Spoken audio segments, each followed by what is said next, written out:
Léthargie. Léthargie. Léthargie. Ça veut dire quoi? Léthargie. Je vais expliquer tout à l'heure.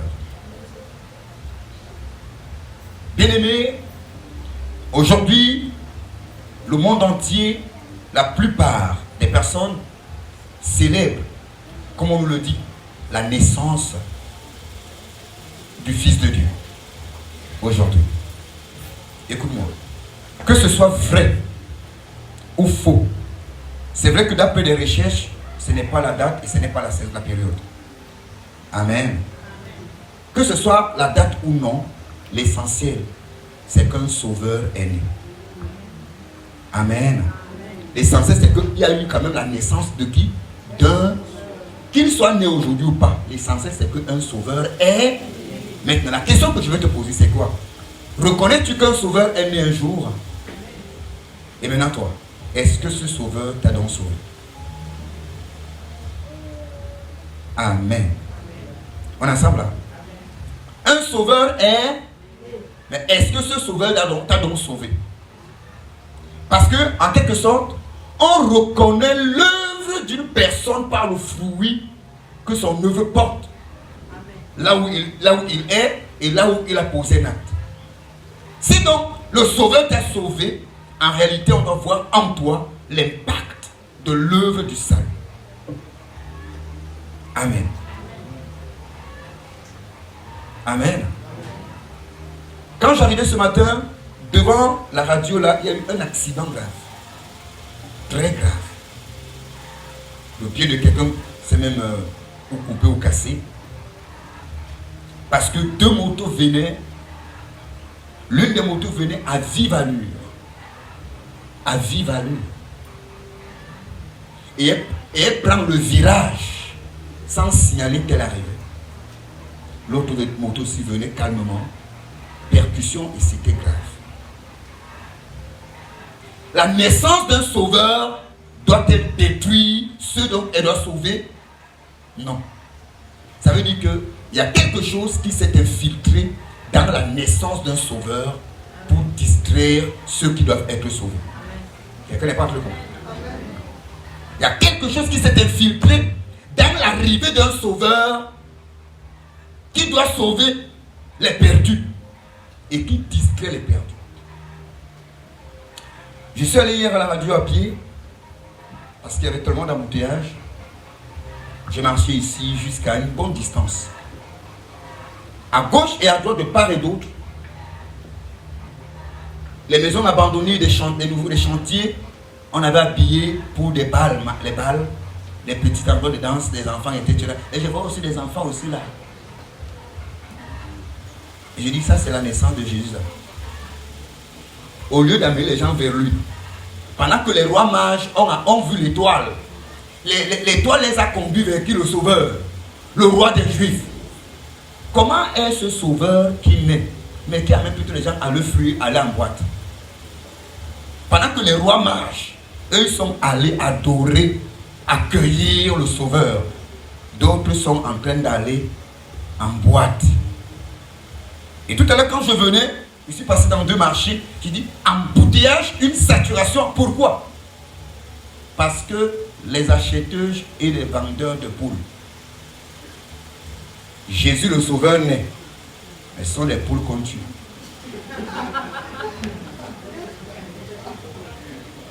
On est ensemble là.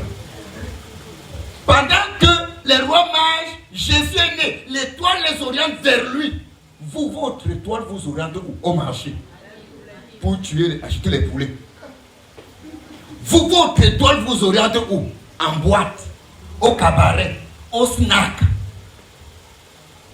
Ça veut dire qu'il y a plusieurs étoiles, mais l'étoile qui a orienté les autres, c'était l'étoile polaire. Toi, ce n'est pas l'étoile polaire. C'est l'étoile de distraction. La naissance d'un sauveur amène au sauveur et non le distrait. Je veux que si tu crois que Jésus est né un jour, que tu permettes à Jésus de naître dans le cœur de ta vie. Amen. Dans le cœur de ta vie, dans le cœur de ta famille, dans le cœur de ta maison, dans le cœur de ton ménage, dans le cœur de tes affaires. Si Jésus naît en ce lieu, oh my God, vous savez très bien les câbles. Moi j'ai habité avec les nordistes, là où on garde les animaux. Ce n'est pas un endroit à vivre. Même ceux qui passent à côté, parce qu'il y a aussi une piste, il dit, ça sent mauvais. À cause de tout ce qui se passe là-bas. Ce sont des animaux qui ils demeurent, ils vivent. C'est là où ils dorment, ils font des selles, ils font pipi, ils mangent aussi là. Ce n'est pas vivre. Qui pouvait accepter vivre à l'étable? Qui pouvait accepter? Non, l'étable était... Hey. D'ailleurs, vous connaissez l'histoire, n'est-ce pas? Tous les hôtels, les lieux d'habitation étaient pleins. Le propriétaire dit, bon, vraiment, je n'ai plus à voir. Allez, bon, j'ai quand même un dernier, alors c'est bon. Si vous pouvez accepter, hein, allez-y. Et c'est là-bas que Jésus a accepté naître. Pour nous faire comprendre qu'il y a des prophéties qui ont été dites. Que les choses profanes deviendront sacrées. Quelqu'un n'a pas compris? Des choses profanes deviendront sacrées. Deviendront sacrées. Il est né à l'étable, mais c'est lui le sauveur. Quand tu es né à la clinique, c'est toi l'arracheur des sacs. Hey! Ouh, pasteur. Il est né à l'étable, mais il est le sauveur. Toi, tu es né à la clinique. Ambulance SAMU. On est venu prendre ta mère à la maison avec la grossesse. Avec 4 docteurs, médecins, tout. Tout était là. Mais quand tu nais, tu arraches les sacs. C'est toi qui voles. Mais tu es dans les cliniques. Non, il est mieux de naître à l'étable et être un sauveur. Quelqu'un n'a pas compris. Il est mieux de naître à l'étable et être un sauveur. Il est mieux. Il y a un monsieur qui a rompu avec sa femme parce que sa femme a accouché son fils dans le taxi. Le mariage est fini. Il n'a rien compris. Que son fils avait raison de naître dans le taxi parce que ce garçon a une destinée. Tu es avec moi? Amen. Vous savez, les gens qui ont une destinée, une vie bizarre là, faites attention. Regardez plus loin, ils ont une destinée. Ils ont quoi? Si tu sens que le sauveur veut te prendre, avant que ne vienne avec l'action de grâce, lève-toi une fois seulement. Amen. Si tu vois que le sauveur veut te prendre, lève-toi seulement avec vite. Amen. Parce que le pasteur peut venir comme ça, bam, in Jesus' name. Nous parlons ce matin, c'était juste pour rappeler que nous sommes en train, les gens, le monde est en train de célébrer quelque chose qu'ils ignorent. Ils ignorent. Il y a un pasteur un jour d'une église, je ne sais pas le nom, d'une église protestante. Je crois que c'était soit EEC ou UEBC, je ne sais plus très bien. Je préfère dire ça comme ça pour qu'on explique mieux. Alors il avait baptisé des enfants, c'était l'une des fêtes, je ne sais pas si c'était la fête de la Pâque. Et il a été invité par l'une des familles des enfants qu'il a baptisés. Et en plus, il est donc allé dans la maison de celle qui est aisée. Il a été invité presque partout. Il a envoyé les anciens, les diacres, les païens, il est allé dans la maison aisée. Alors quand le pasteur arrive, voit un peu dans sa beauté, dans son élégance, il vient à la soirée et tout. Il n'a pas eu le courage de demander à la famille, s'il vous plaît, je peux me mettre à l'aise pour les toilettes. Non. Il est sorti hors de la clôture, de la barrière, pour prendre l'air comme s'il prenait de l'air. Et il s'en va derrière les papayers, derrière les bananiers, derrière les papins, pour se mettre à l'aise. Et il trouve sa baptisée. Celle qu'il a baptisée le matin, en train de se rebaptiser. Il dit, Woko, tu n'as même pas attendu que l'eau du baptême sèche. Tu n'as même pas attendu que l'eau du baptême sèche. On te baptise le matin, tu te baptises maintenant encore, c'est quoi? C'est pour dire qu'il y a des choses qu'on fait, mais qu'on ne comprend pas. N'entrons pas dans ce jeu de nous engager sans comprendre. C'est l'une des choses ou l'une des armes que le diable utilise même pour les enfants de Dieu baptisés d'eau du Saint-Esprit. Vous vous retrouvez en train de faire des choses sans comprendre. C'est pourquoi je parle ce matin. Le thème c'est quoi? Léthargie. Monsieur Larousse, je l'ai consulté. Et il m'a répondu, il m'a dit, bon, d'après la définition du dictionnaire,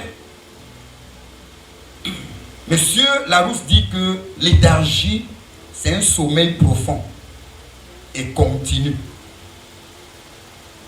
Un sommeil profond et continu qui donne aux malades une apparence d'insensibilité complète.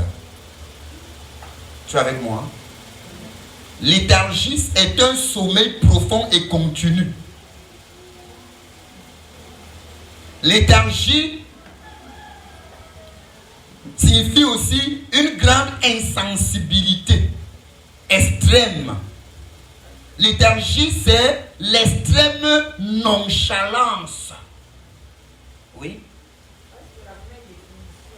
Sommeil profond et continu qui donne aux malades une apparence d'insensibilité complète.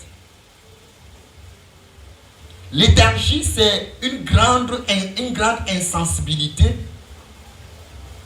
une extrême nonchalance. Léthargie, c'est l'assoupissement, c'est la torpeur.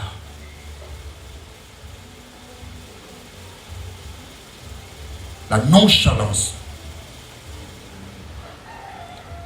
Vous savez qu'il y a des gens, moi j'ai vu quelqu'un qui dort debout. Il y a des gens qui dorment debout. J'ai l'un de mes frères était très fort quand il travaillait dans une société de gardiennage. Il a de ces histoires, c'est parce que nous sommes dans une famille des acteurs et des cinéastes. On a des histoires terribles dans notre famille. Alors il travaillait chez un blanc et il dormait parce que il travaillait le jour et la nuit et tout. Alors il dormait debout. Il a mis les lunettes noires et son chapeau. Avec sa tenue, il dormait. Le patron a klaxonné avec la voiture. Il va entrer. Klaxonné jusqu'à lui de l'aide. Ce qui fait que le patron sort de son véhicule, ouvre lui-même le portillon, ouvre tout le portail, entre avec la voiture, il referme, il a fait dormir. Après il dit, mais qu'est-ce que tu dors? Mais monsieur, il dit, moi je dormais, il fallait donc voler, tu devais voir. Il fallait voler. Même lui-même, le papa a compris que non, il m'a gagné. On a voulu le licencier, lui-même, c'est encore le patron qui a dit non, c'est un bon gars. Mais, j'ai fait tous les bruits. Tu n'as pas compris. Il dit que tu ne dors pas. Il dit non, il fallait seulement voler. Tu dois voir. C'est pour dire quoi? Il y a des gens comme ça. Ils ont les yeux ouverts, fixés quelque part, mais en vérité, ils sont en train de rien voir. C'est ça qu'on appelle léthargie. Il y a des gens qui sont spirituellement insensibles. Même physiquement, ils sont insensibles. Il y a une soeur qui m'a dit, pasteur, pardon. Tu es mon grand frère, tu es mon pasteur, mon frère, mon ami. Si tu vois en moi une erreur ou un mauvais comportement, ne le cache pas, dis-moi pardon. Parce que moi, je veux changer et je veux grandir. Il y a des personnes qui te le disent, mais tu tentes de leur dire, n'écoute pas, ils ne sentent pas. Il y a des gens qui sont dans cet état inconscient. Qu'est-ce que je veux dire ici? Il faut savoir que cet état d'esprit veut révéler quelque chose. Et la chose dont je révèle ici, c'est quoi?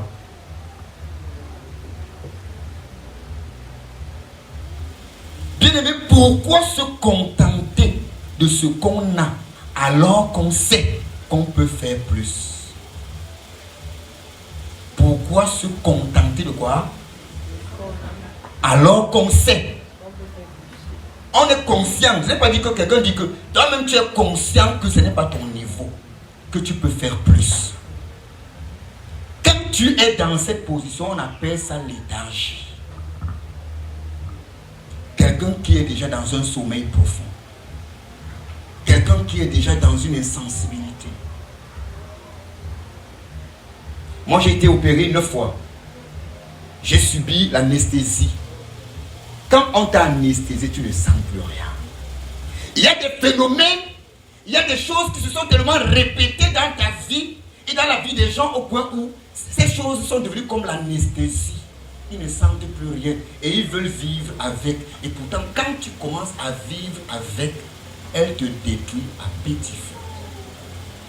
Dans les 9 fois qu'on m'a opéré, on m'a opéré 2 fois dans les 9 fois sans anesthésie. Pourquoi? Oh, mais c'était grave. Quand je pense à ça, j'ai des frissons. Parce que j'ai bu la souffrance. J'ai bu la douleur. On t'opère 8 heures de temps vif. Et on n'opère pas que tu as une déchirure. Mais c'est qu'on opère une fracture. Pendant 8 heures, tu es vif. Frère, j'ai pleuré. Les pleurs sont finies. J'ai crié. J'ai dit, qu'est-ce que je n'ai pas fait? Tout c'était fini. J'ai compris que tout est vanité. Que même les pleurs finissent. J'avais bu un degré de douleur au point où je regardais sur moi. Je ne sais même pas si je voyais même encore des médecins. Et j'ai conclu à la fin qu'il est même mieux d'être opéré vif. Parce que quand on t'opère, cette douleur-là après, elle part vite. Mais quand on t'opère dans l'anesthésie, tu ne sens rien. Donc on peut torturer ton corps comme on veut. Et quand donc on te laisse et que l'anesthésie finit, c'est là où tu rends grâce à Dieu. Tu as compris là? C'est là où tu commences à louer Dieu. Il y a des gens ici, tu leur demandes, est-ce que tu connais un chant chrétien en ta langue? Ils ne connaissent pas, mais à la douleur, ils vont connaître. Alléluia, la douleur te fait chanter, frère. Même en tout pourri, tu vas chanter, parce que c'est fort. On est ensemble ce matin. Je veux qu'on comprenne quelque chose. Arrête de te plaire de ce que tu as. Parce qu'en réalité, tu es conscient que tu peux plus. Tu es conscient que tu peux plus. Je ne te demande pas, je sais que tu peux plus. Bien aimé, j'ai été très difficile à l'école, au point où je ne sais pas comment, je ne peux pas. Il y a des enseignants qui marquent la vie des gens. À l'école primaire, où j'ai fait le CEP, ou c'est le CEP qu'on appelle, ou c'est combien d'années, je ne sais même pas. Mais il y a une dame qui était au cours élémentaire 1. Elle est venue aider sa collègue qui était souffrante. Elle gérait sa classe et elle venait aussi gérer notre classe pendant l'absence de sa soeur. Parce que moi j'ai fait l'école missionnaire. C'est là où elle me dit, Eboué, tu es encore ici. Dans la classe, c'est fini. Et moi j'ai regardé, madame, tu es encore ici là. Tout le monde présente ici. Tu vas passer.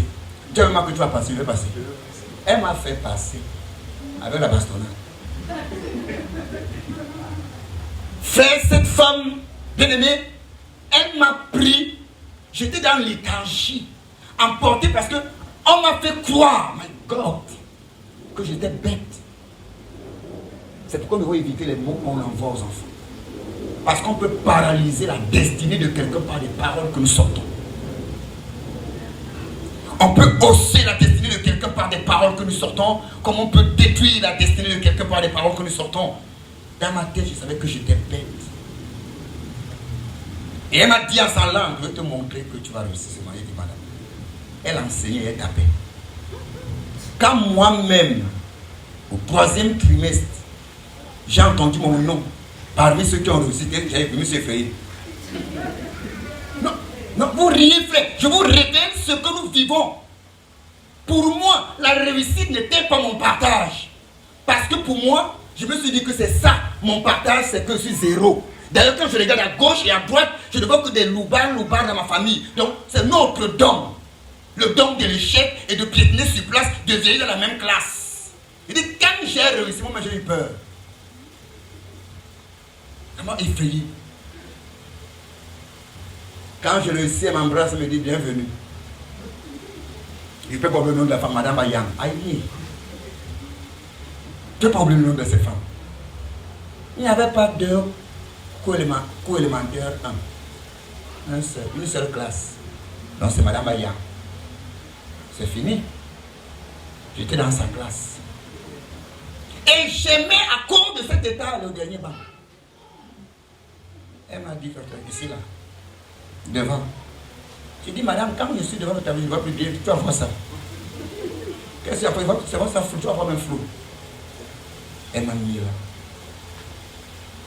Quand je passe pour le... C'est quoi, CM2, c'est ça? Je fais le signe de croix. Je vois que quelqu'un missionnaire. Non, cours élémentaire 2. C'est CE2. Cours élémentaire 1, L pour CE2. C'est ça, non? Je sais qu'un Seigneur au nom du Père, du Fils, comme on nous a appris au quartier, je l'ai laissé CE1. Elle est venue me trouver encore CE2. Père, nous-mêmes, Madame Aya, on n'est pas... Comment c'est comme ça? Quelqu'un est fini ici.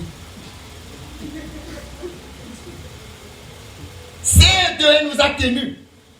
Coup-moi un. Elle voulait faire un équipe de classe. Madame, c'est quoi? C'est ta classe. Tu n'es pas le niveau aussi. C'est coup-moi un. Il y a là un autre élément qui s'est pointé. Que madame, je fais la relève. Bien aimé, qu'est-ce que vous faites comprendre ici? Il y a des actions fortes qu'on posera sur vous pour vous sortir de léthargie.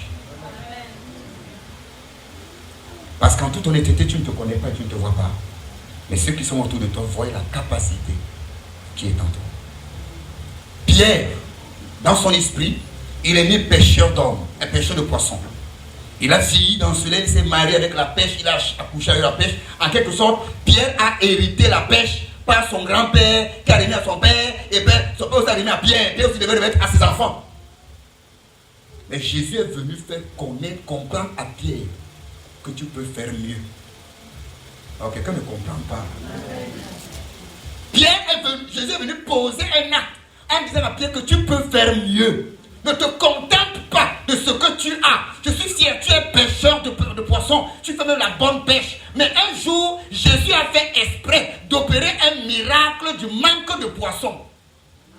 Alors quelqu'un n'a pas compris. Amen. Vous savez que c'est la prière de Élie qui a fait que les prières et les invocations des prophètes de Baal ne réussissent pas. Amen.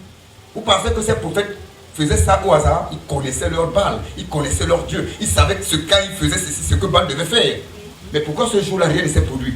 Élie avait géré sans secret. Praise the Lord. Jésus, pour amener Pierre à changer de cap, Jésus a fermé l'eau. Jésus a repoussé les poissons au Cameroun. Il n'y avait pas de poissons. Pierre a fait toute la nuit sans poisson.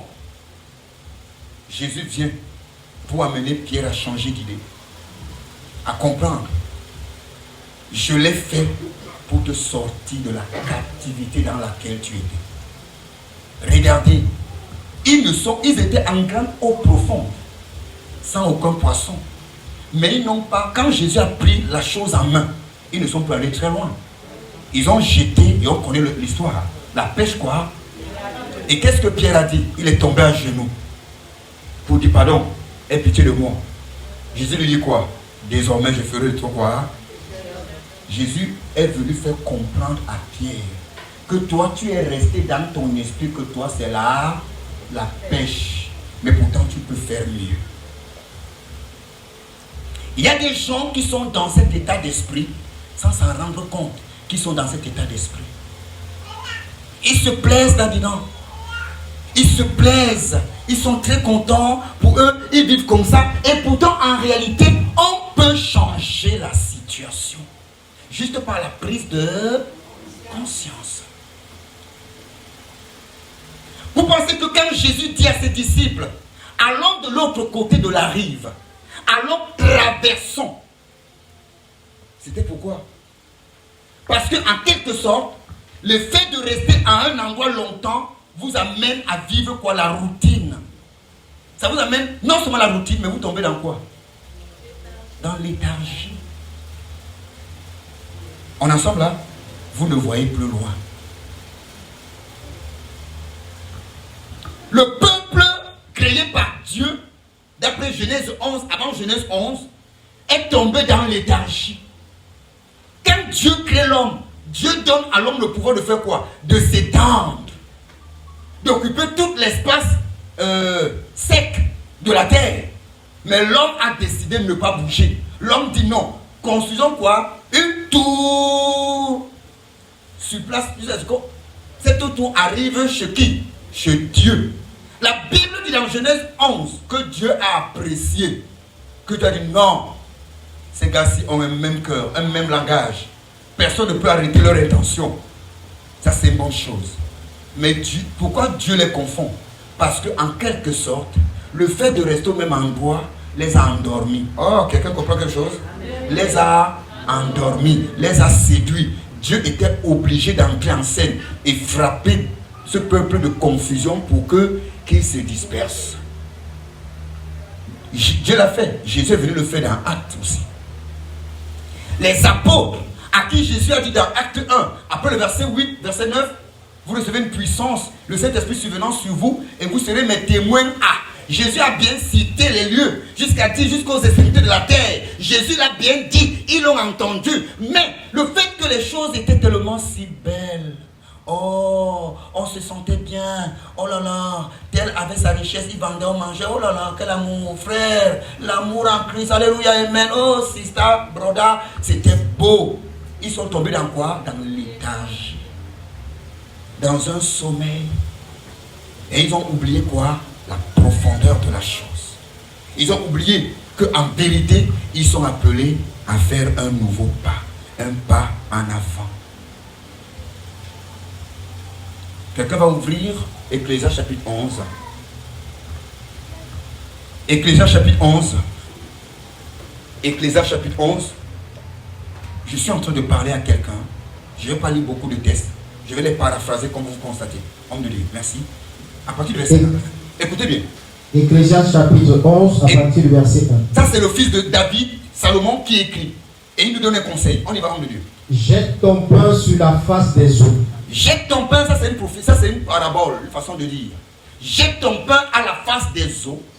Car avec le temps, tu le retrouveras.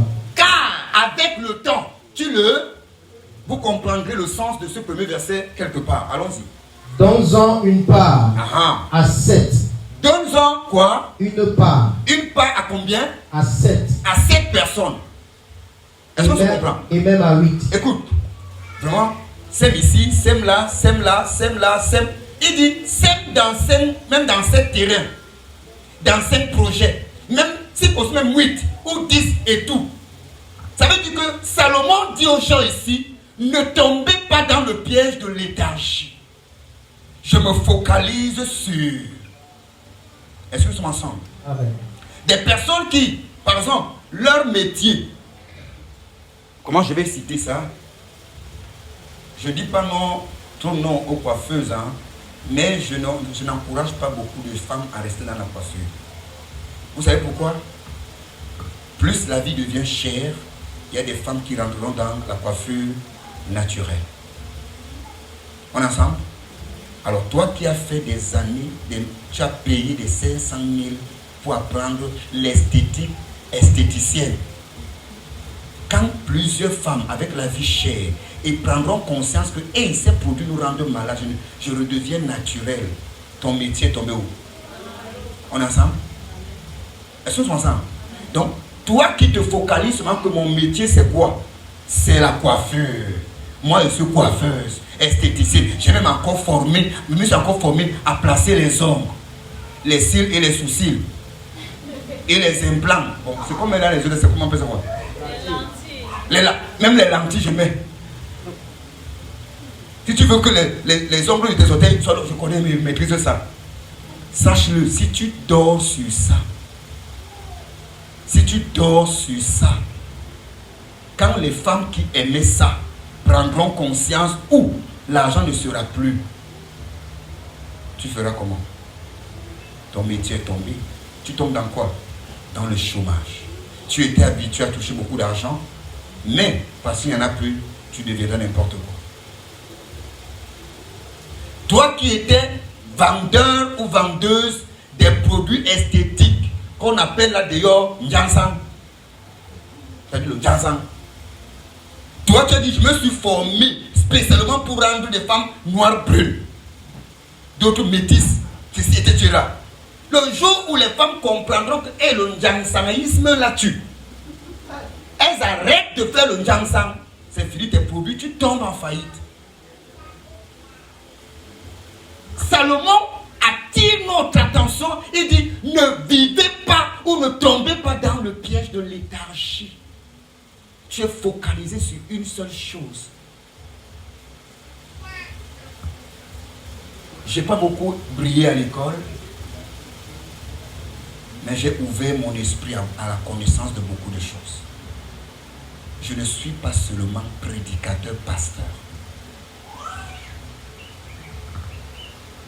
Il y a une parabole du village qui dit qu'on ne sait pas l'oiseau, le caillou que tu... L'oiseau. Toi, tu n'as qu'un seul caillou.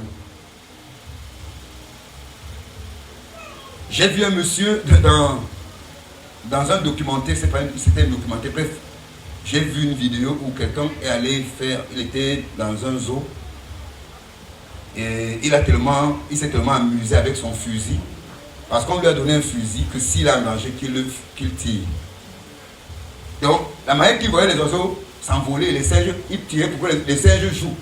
Pourtant, son arme avait 7 balles. Il a utilisé 6. Pendant qu'il était distrait, un léopard apparaît. Vient comme ça, nous regarde. Il dit, dans l'embrouille, il a fusillé. Ça a frappé le bois. Les balles sont finies. Maintenant, il était face à face avec le léopard. Et heureusement qu'on avait aussi mis sur lui, vous appelez ça quoi? Bref, non. On a mis sur lui un appareil pour le détecter là où il est et on le contrôlait. Je crois que c'est un GPS. Alors, on a rapidement envoyé les urgences pour venir le sauver de la situation. Non. Léthargie est un poison qui détruit des destinées. Qui détruit des destinées. Homme de Dieu, écoutons bien. Donne-en une part à 7 Oui. et même à 8. Car tu ne sais pas quel malheur peut arriver sur... Tu ne sais pas quel malheur peut arriver sur... Donc si tu es focalisé sur une affaire... Vous savez, excusez-moi pour dire vrai, pendant que je grandissais, j'entendais une femme, elle est mariée, mais elle a son terrain qu'elle a acheté. Je dis, attends, comment une femme peut se marier? Elle est Madame X, bien commun, mais elle achète un terrain au nom de... Ou elle achète un terrain en son nom de jeune fille, c'est quoi? Aujourd'hui, j'ai compris qu'elles n'ont pas tort, elles ont raison. Parce qu'on est plus sûr du mariage, frère. Tu es avec moi? Est-ce que tu es avec moi? On est plus sûr. Ça peut être sucré aujourd'hui, demain ça se gâte. Tu vas rentrer où? La maison familiale? Non, il faut être sage. Je ne suis pas d'accord avec le divorce. Mais je ne suis pas d'accord de voir une femme ou un homme qui meurt dans un foyer, qui tue. Je lui dis reste là. Si ce n'était pas le cas, notre sœur en Christ au Nigeria ne mourrait pas à cause d'un mari diabolique. Je ne suis pas d'accord avec le divorce, mais je ne suis pas d'accord que tu meurs à cause d'une bêtise qui n'est pas au ciel. Le mariage n'est pas au ciel. Amen. Le mariage est fait sur la terre pour les plaisirs des hommes sur la terre. Mais au ciel, si je suis sauvé, ma femme est sauvée, on ne sera plus marié là-bas. Mais je vais reconnaître. Mais j'étais avec elle, ça avec ma femme. Bon, ça va? Alléluia. Mais c'est tout de mon côté, frère. Est-ce que nous sommes ensemble? Et ma femme, il n'y a pas de femme, il y a ma femme. Tu reconnaîtras la personne. Tu vas reconnaître la personne. Tu ne connais pas quel malheur. C'est pourquoi Salomon réveille l'attention des hommes en disant, ne vous livrez pas dans l'étage. Donc, dans le sommeil, dans l'insensibilité. Bien-aimé, tu peux faire plus que ce. Tu le sais même, tu peux faire plus. Écoutez, tu as développé peut-être la méchanceté en toi. Et toi, tu es conscient que tu es méchant. Parce qu'on t'a tellement dit que tu es méchant. Tu es une méchante. Tu es une mauvaise femme. Tu es un mauvais homme. Écoute, c'est pas faux. Ça peut aussi être vrai ce qu'on dit. Mais il y a quelque chose qui se passe que je veux te dire. Bien que les gens disent ce qu'ils voient en toi, et tu es conscient que ce que les gens disent de toi n'est pas aussi faux. Mais il y a une voix au-dedans de toi qui te dit tu peux faire mieux. Alors tu ne comprends pas. Je dis tu es conscient des reproches qu'on te fait. Tu es conscient de ce qu'on dit. Mais il y a une voix. Parce que le problème, c'est que les gens disent, j'ai compris, mais ne veulent faire un commande. Non. Arrête de dire, il veut faire commande. Il y a une voix qui te parle toujours dans le secret, dans ton fond intérieur pour te dire, tu peux faire plus. Alors, il te donne même la stratégie. Le problème, c'est que parfois, on refuse d'écouter cette belle voix, cette douce voix qui veut nous aider à faire le pas contraire. On se laisse emporter par. Il y a cette voix. Alléluia. Je vais encore prendre une image avant que le pasteur ne continue. J'aime toujours la prendre. Prenons, voilà un jeune couple. Le garçon est né dans une famille où chacun a son couvert, c'est-à-dire sa fourchette, sa cuillère, son couteau, son verre et son plat. Et on mange tout le monde à table et on a une heure où tout le monde doit être à table. Voilà comment ce garçon a grandi. Il est né, il a grandi, il a trouvé que le chef de famille est assis ici. Bref, chacun connaît sa place. Et alors tu vas, il y a une jeune fille qui est née dans une famille où son père n'est pas voyou, mais il est relax. Quand il vient, il ne dérange pas sa femme. Si elle a mis à table, gloire à Dieu, ou c'est à la cuisine où il cause, lui il est même debout là, il charge son camion une fois. On est ensemble là. Cette fille a grandi, ne voyant jamais son père ayant une fourchette à lui, une cuillère à lui, un couteau à lui, un plat à lui, etc. Va penser que c'est comme ça que le mariage est. Vrai ou faux? Et elle irait dans le mariage avec cette mentalité. Vous pensez que ce foyer va avoir la paix? Hein? Cette habitude nous fait tomber dans quoi? Dans l'éthargie. Parce qu'on pense que c'est ça la norme. Tu es avec moi? On pense que c'est quoi? C'est ça la norme. J'ai souvent dit, bien aimé, c'est les gens du dehors qui savent où ils vont, qui disent que le ventre et le bas-ventre. Mais non, si tu entres dans cette histoire avec cette mentalité que c'est ventre et bas-ventre, tu as échoué déjà. Tu as échoué. Si tu travailles dans une entreprise et que dans ta mentalité, c'est que, pardon-moi, hein, je travaille ma com, me donne mon salaire, je m'en vais. Ça veut dire que tu ne sais même pas ce que tu veux. Parce qu'en réalité, le but que Dieu t'a donné d'entrer dans cette entreprise n'est pas seulement tu travailles ton salaire, c'est bon. Non. Dieu veut t'enseigner quelque chose. Dieu veut ouvrir ton esprit dans quelque chose. Bien aimé, vous savez, vous voulez être directeur d'entreprise? Non, ça ne vient pas du ciel. Et même si ça vient du ciel, ça passe aussi par un processus. Tu es avec moi? Est-ce que nous sommes ensemble? Tu veux être quelqu'un? Écoutez, son excellence, notre président, M. Paul Biya, il n'est pas devenu président par un coup de bâton mangé ou prophétie. Sera président, mon fils, je te vois président. Non, c'est pas venu comme ça. Même si c'était une prophétie, il a été au pied d'un maître. Tu m'entends là? Il a été au pied d'un maître. Il a appris. C'est pourquoi 40 ans au pouvoir, ça veut dire qu'il a appris, gars. Tu es avec moi? Parce que même son prédécesseur a aussi duré. Je crois qu'il a fait entre 29 ans. On est ensemble là? S'il arrive à durer, ça veut dire qu'il a appris au pied de l'autre. Donc, les choses qu'on veut vivre ne s'acquièrent pas par une prophétie ou par un repas. Non, on passe par. Donc, si tu travailles et que pour toi c'est que je m'en vais au travail, je fais ma part, à la fin du mois, me tends la main, ça veut dire que tu n'as rien compris. Le jour où ce travail finira, tu rendras au quartier chômeur et tu deviendras une vermine. Et pourtant, si tu avais compris que non seulement je fais mon travail, mais l'internet de mon entreprise me permet de faire des recherches. Tu as compris quelque chose? Je connais quelqu'un qui est devenu, comment vous appelez, un huissier de justice, pas parce qu'il a beaucoup, il a fréquenté. La personne a appris ça sur le tas. Et comme il avait tellement duré, alors son maître l'a introduit le dossier. Il est mon maître. Et pendant que l'autre, lui, il était maître à cause de l'école. Tu connais ce qui va arriver demain? Tu connais comment 2003 sera? Tu connais la surprise 2023 autant que moi? La surprise qui t'attend d'ici peu de temps? Non. Alors prépare-toi. C'est pourquoi Dieu te dit ce matin, sors de ton sommeil. Sors de ce sommeil. Bien aimé, un enfant qui vivait sa vie couché sur son père, sur sa mère. Non. et qui ne fait rien pour lui-même, quand les deux quitteront, vous verrez la vie de l'enfant. Vous savez, parfois, Dieu enlève parfois certains de nos parents pour nous faire grandir. On est ensemble, hein? On a parfois certains malheurs qui nous arrivent, pas parce que Dieu nous hait, pas parce que le diable nous a détruit la vie. Non! Tout ce que nous vivons ne vient pas de Satan. Parfois, ça vient de Dieu. Parce que Dieu veut fabriquer en toi sa nature.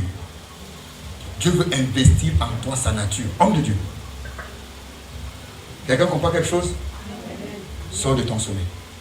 Parce que ce que tu as est peu. Tu peux faire plus. Tu peux encore aller plus. Quand les nuages sont pleins de pluie, oui, ils la répandent sur la terre. Ouais. Et si un arbre tombe au midi ou au nord, il y reste à la place. Excuse-moi mon frère. On dit que quand les nuages remplissent le ciel, ces nuages gonflent le ciel et ça relâche quoi? Tu penses que toutes ces connaissances que tu as, c'est pour les garder? Non, c'est pour les répandre. C'est pour les utiliser.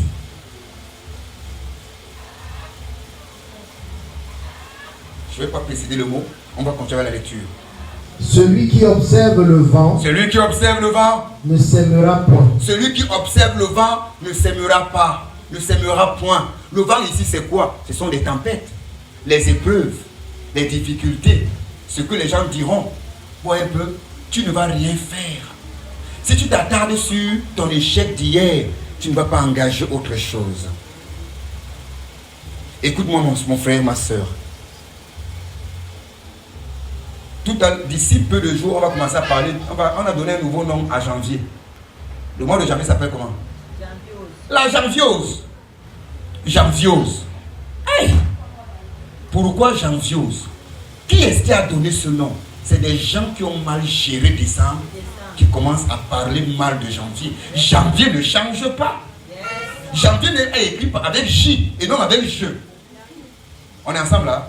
Donc, janvier n'a pas changé. Mais c'est ta mauvaise façon de gérer le mois de décembre qui t'amène à voir que hey, janvier est mauvais, janvier est dur, janvier est dur. Janvier n'est pas dur. Il a 31 jours comme décembre. Mais c'est toi qui as mal géré 31 jours de décembre et la janviose t'attrape. Tu te dis que s'il ne finit pas les caser, s'il ne montre pas que c'est la grande femme. Tu avais l'habitude de faire des salons, la coiffure peut-être de 5 000 et tout. Pardon, maman. Pardon, 25, 30. Non, c'est là où on me met. On doit me masser. Madame, tout ça, c'est 50. Non, pardon, faites ça. Après janvier arrive, tu as une gueule la janviose. Une gueule la janviose. Que c'est janvier qui t'a dit que tu ne payes pas le loyer? Non. Janvier est resté net, mais c'est toi qui as un problème. Donc, bien aimé, si tu regardes aux épreuves et à tes faiblesses, tu n'avanceras pas. Et pourtant, il a dit quelque part plus haut, quand les nuages sont pleins dans les cieux ou dans le ciel, elles relâchent. Le ciel relâche cela comme la pluie. Donc, quand tu regardes aux épreuves, tu risqueras d'amasser pour ne jamais déverser. Réveille-toi. Réveille-toi et Christ t'éclairera. Tu m'entends là? On n'a pas dit laisse Jésus te réveiller, on dit que toi-même réveille. Veux-tu que Christ t'éclaire? C'est à toi de te réveiller. Mais il y a des gens ici, ils veulent que Jésus fasse tout. Tu n'es pas le sauveur Jésus. Ce n'est pas toi le sauveur, le Seigneur, le roi des rois, le Fils de Dieu, le puissant. Seigneur, réveille-moi alors, non. Non. Il n'est pas un réveillon. Alors, tu es avec moi? Jésus n'est pas un réveillon, non. Il dit, réveille-toi toi-même. Et alors, Christ va faire quoi? Va t'éclairer ou alors va t'illuminer. Mais nous voulons quoi? Non, réveillons-nous. Sors dès ce matin. Examine-toi là où tu es dans le sommeil. Examine-toi là où tu t'embrouilles encore. Vois que tu peux faire plus. Tu peux faire mieux. Alléluia. Homme de Dieu. Et celui qui regarde les nuages ne moissonnera pas. Oui. Comme tu ne sais pas Quel est le chemin du vent? Écoute bien. Comme tu ne sais pas, tu es ignorant du chemin du vent. Oui. Ni comment se forment les eaux dans le Ni ventre comment se forment les os dans le ventre d'une de femme la femme enceinte. enceinte. Tu ne connais pas non C'est plus. tout un processus. Alors, tu ne connais Tu ne connais pas non plus l'œuvre de Dieu qui fait tout. l'œuvre de Dieu qui fait. Amen. Amen. Pour vous prouver que Dieu veut faire des grandes choses avec vous, allez chez vous aujourd'hui ou demain matin. Rentrez aujourd'hui, mais demain matin, prenez une graine. Déposez cette graine au sol. Arrosez cette graine. Donnez-vous seulement de la peine à arroser cette graine pendant un temps. Vous verrez si cette graine ne va pas pousser. Moi, je crois qu'elle va pousser. Amen. Maintenant, qu'est-ce qui fait qu'elle pousse? Mais pourtant, la même graine était sur le plateau à la cuisine. La même graine était sur le plateau au salon. La même graine était à la maison, mais elle ne poussait pas. Mais qu'est-ce qui l'a fait pousser? Parce qu'on l'a amené à vivre quoi? Un processus de transformation. Le plateau, la poêle, la marmite n'est pas un processus de transformation, c'est un processus de déformation pour le ventre. Est-ce que tu es avec moi? Mais c'est le sol qui est le processus de transformation. La même graine que tu pouvais insulter, la même graine peut-être qui t'a même fait tomber à la cuisine parce que tu l'as pétinée, elle t'a fait glisser. Tu as pris la graine, parce que moi avec ma chaussure orthopédique, parfois les petits trucs comme ça me font tomber. Tu prends avec colère, tu jettes, pam, dehors. Et une belle pluie commence à tomber comme ça. Va vous. Tu vois que la graine que tu as insultée, que tu as méprisée, tu l'as même jetée avec colère. Elle est en train de pousser. Te voilà qui vient d'en casser les épis de maïs. Te voilà qui t'en va déterrer les arachides. Te voilà qui t'en va sortir quoi? Le melon ou c'est pas têture. Une seule graine qui n'a aucune valeur aux yeux des hommes, mais qui a simplement besoin qu'on la dépose quelque part. Bien aimé, tu as un talent qui a besoin de son sol. Quelqu'un n'a pas compris? Je dis, tu as un talent, tu as un don qui a besoin de son sol. Cette graine, son sol n'est pas le plateau. Cette graine, son sol n'est pas le plastique. Cette graine, son sol n'est pas ton sac. Son sol, c'est dehors. Dépose et tu verras. Tu as 100 000 francs. Fais la magie comme tu veux dans la poche, ton porte-monnaie. 10 ans après, c'est 100 000 que tu vas trouver. Vrai ou faux? Et si même tu n'as pas la grâce, la moisissure même tue ça. Vrai ou faux? On est ensemble, n'est-ce pas? Parce qu'en vérité, ces 100 000 francs, cet argent que tu as, n'a pas, son sol n'est pas d'être gardé à vie dans un sac. Son sol, c'est un projet qui le rémunère, qui le multiplie pour que tu entres à une autre étape. Sors de ton sommeil. Dis à quelqu'un à côté de toi, sors de ton sommeil. Non, dis-lui, sors de ce sommeil. Dis-lui, sors de ce sommeil. Dis-lui, arrête de te contenter de ce que tu as. Car tu peux faire mieux. Car tu peux faire plus. Car tu peux faire plus. Amen. Amen. Voilà ce que j'avais à cœur de te dire ce matin. Voilà 2022. C'est le dernier dimanche. C'est la dernière semaine qui est devant nous. Va et fais une réflexion profonde. Tu as piétiné sur place sur quoi? Tu es resté dans quoi depuis longtemps? Tu es resté dans quoi depuis longtemps? Tu es resté dans quoi depuis longtemps? Non, tu peux encore faire plus. C'est trop tard. Tu as trop perdu du temps. Tu as trop perdu du temps. Pourtant, tu peux faire plus. Laisse ta tête. Si tu crois que le Seigneur t'a parlé ce matin, si tu crois que Dieu t'a parlé ce matin, toi aussi en retour, réponds à Dieu.